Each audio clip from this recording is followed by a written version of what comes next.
Hey guys! ఇదైతే last week video అన్నమాట. నేనైతే నా లైఫ్‌లో ఫస్ట్ టైం క్రాబ్ కర్రీ అయితే చేశాను. ఫిష్ ఇంకా మటన్, చికెన్, నాన్ వెజ్‌లో ఏ ఐటెమ్ అయినా చేస్తాను. కాకపోతే ఇది ఎప్పుడూ ట్రై చేయలేదు.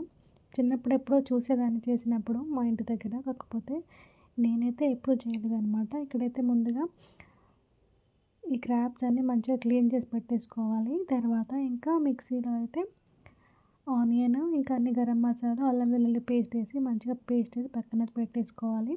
తర్వాత స్టవ్ పైన ప్యాన్ పెట్టి ఆయిల్ వేసి పచ్చిమిర్చి వేసి వేగిన తర్వాత మనం ఇప్పుడు మిక్సీ పట్టుకున్నాం కదా మసాలా, అదంతా కూడా ఇందులోకి అయితే యాడ్ చేయాలి.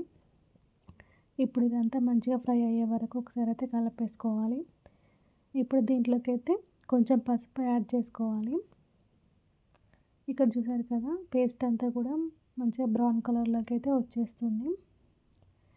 ఇప్పుడైతే పసుపు యాడ్ చేసుకున్న తర్వాత మనం ముందుగా క్లీన్ చేసి పెట్టేసుకున్న క్రాబ్ ఉంది కదా, అవి కూడా మంచిగా వాటర్లో అట్లా అన్నీ తీసేసి ఇప్పుడైతే అది కూడా ఆయిల్లో అయితే యాడ్ చేసుకోవాలి.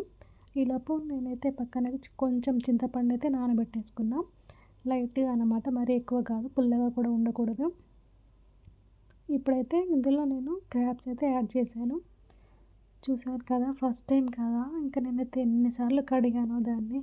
పసుపు, సాల్ట్, ఇంకా కొంచెం బియ్యం పిండి అవన్నీ వేసి కొంచెం మంచిగా వాష్ చేశాను, అసలు స్మెల్ అనేది లేకుండా.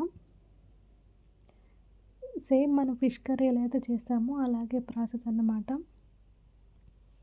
ఇంకా నేను ఎప్పుడు వండలేదు, ఎప్పుడు టేస్ట్ కూడా చేయలేదు. ఫస్ట్ టైం ఎలా ఉంటుందో అని కొంచెం అయితే టెన్షన్గా ఉంది.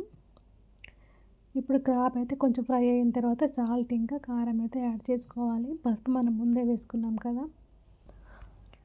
ఇప్పుడు కారం వేసిన తర్వాత ఇంకా అన్నీ ఒకసారి కలిసేలాగా బాగా అయితే మిక్స్ చేసుకోవాలి. ఇక్కడ నేను మళ్ళీ కొంచెం సాల్ట్ అయితే యాడ్ చేస్తున్నాను, ఎందుకంటే చింతపండు వేస్తున్నాం కదా, కొంచెం సాల్ట్ అనేది ఎక్కువ వేస్తేనే ఆ పులుసుకి కూడా సెట్ అవుతుందన్నమాట. ఇప్పుడైతే మంచిగా ఒకసారి కలిపేసుకొని ఇంకా మూత పెట్టేసి ఒక 10 to 15 minutes అట్లాగా ఉడికించుకోవాలి. ఇక్కడ నేను అంతా కారం, పసుపు, సాల్ట్ ఇంకా అన్నీ కూడా క్రాబ్స్కి పట్టేలాగా ఒకసారి అయితే కలిపేస్తున్నాను. ఇంతకీ మీరు ఎప్పుడైనా క్రాబ్ కర్రీ చేశారా, తిన్నారా? మీకు ఇంతకు నాన్ వెజ్లో ఏ కర్రీ ఇష్టమా అనేది అయితే కామెంట్ చేయండి. ఇప్పుడైతే ముందుగా నానబెట్టిన చింతపండు ఉంది కదా రసం, అదైతే చేసి ఇందులో వేయాలి. ఇంకా రసం వేసిన తర్వాత కూడా ఒకసారి అయితే బాగా మిక్స్ చేసుకుంటున్నాను. మరీ ఎక్కువ కూడా వేయకూడదు చింతపండు రసం, కొంచెం లైట్గా వేసుకోవాలి. గ్రేవీలాగా, పులుసులాగా కాకుండా కొంచెం గ్రేవీలాగా చేసుకుంటే టేస్ట్ అయితే బాగుంటుంది. ఎందుకంటే నేను ఫిష్ కర్రీ కూడా ఇలాగే చేస్తాను. ఇప్పుడైతే చూసారు కదా గ్రేవీ అనేది మంచిగా బాయిల్ అవుతుంది. దీంట్లోకి అయితే కొద్దిగా గరం మసాలా అయితే యాడ్ చేసుకుంటున్నాను. తర్వాత కూడా వేసుకోవాలి, కానీ ఇప్పుడు కూడా వేసుకుంటే పులుసుకి అనేది పట్టేస్తుంది కదా, అందుకనేసి ఇప్పుడు కూడా కొంచెం గరం మసాలా యాడ్ చేసి ఇంకా కొద్దిసేపు అయితే మూత పెట్టి అయితే ఉడికించుకోవాలి. ఒక 5 minutes తర్వాత చూసారు కదా కన్సిస్టెన్సీ అయితే ఎలా వచ్చిందో, చాలా బాగుంది కదా చూడడానికి. నాకైతే సేమ్ ఫిష్ కర్రీ స్మెల్లే వచ్చింది, ఫిష్ కర్రీ లాగే అనిపించింది ఇదైతే నాకు. ఇప్పుడైతే దీంట్లోకి కొంచెం కొత్తిమీర ఇంకా మళ్ళీ కొంచెం గరం మసాలా అయితే యాడ్ చేసుకోవాలి.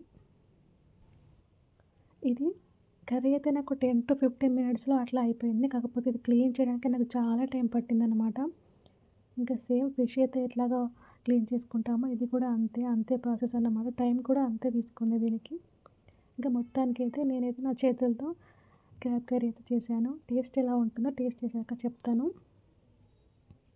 ఇక్కడ చూస్తున్నారు కదా వేడి వేడి పీతల కర్రీ అయితే రెడీ అయిపోయింది. నచ్చితే లైక్ చేయండి.